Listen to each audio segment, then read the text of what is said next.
മക്കളെ ചൂടെടുക്കണടാ. ഇല്ല എന്താണെന്നറിയില്ല, അച്ഛന് ഭയങ്കര ചൂടടാ. അവിടെ ഒരു കാര്യം ചെയ്യും, ഒരു എ സി വാങ്ങിച്ച് അച്ഛൻ റൂമിൽ നിന്ന് ഫിറ്റ് ചെയ്യും. ഇവിടെ 1 ടണ്ണിൻ്റെ എ സി നന്ദലിൽ നിന്ന് വാങ്ങിച്ച് എൻ്റെ റൂമിൽ ഫിറ്റ് ചെയ്യടേ. ഓണമായിട്ട് 60% വരെ ഓഫില്ലേ. പിന്നെ നിന്റെ പിടിപാടനുസരിച്ച് കുറച്ചിലൊക്കെ പൈസ കുറച്ച് കിട്ടും. 1 ടണ്ണിന്റെ എ സിയാ? അത്രയും വെയിറ്റ് ഉള്ള എ സി ഒക്കെ പൊക്കെടുത്ത് മടി വെക്കാൻ മണ്ടക്കൊണാപ്പി. 150 സ്ക്വയർ ഫീറ്റ് റൂമിൽ വെക്കാൻ പറ്റിയ എ സിയാണ് 1 ടണ്ണിന്റെ എ സി. നീ നന്ദിരത്ത് എന്നടാ ജോലി ചെയ്യണത്?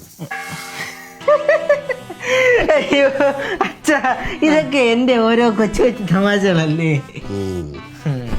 അച്ഛാ, അച്ഛനെ 1 അല്ല 2 ടണ്ണിന്റെ എ സി മേടിച്ചു തരും ഓണത്തിന്.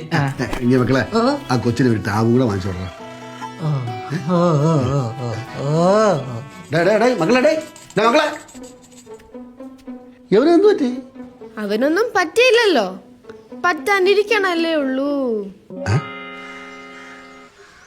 എന്റെ പൊന്നളിയോ, ഞാൻ ഇവിടെ മൂട്ടി തീ പിടിച്ച അവസ്ഥയിലാണ്. എടാ അച്ഛന് എ സി, ആ കുരിപ്പിനാണെങ്കിൽ ടാബ്, ഇതൊക്കെ ഞാൻ എവിടെ എടുത്തിട്ട് കൊടുക്കാൻ? ഡിമാൻഡ് ആണെങ്കിൽ കൂടി പറഞ്ഞു.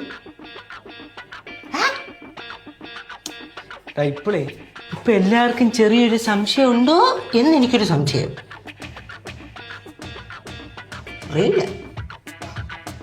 എടുത്തു കഴിഞ്ഞാ കേരളം വിശ്വസിക്കൂ? അല്ലടാ, എന്തുണ്ടെങ്കിലും ഞാൻ ഉണ്ട്. ഞാൻ താ പറഞ്ഞു.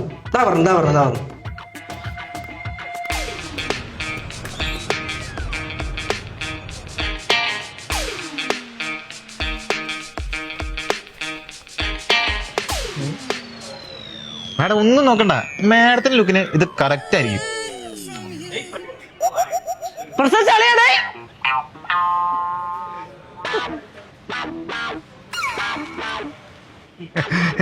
മാഡം 1 മിനിറ്റ്, ഇപ്പൊ അതാവേ.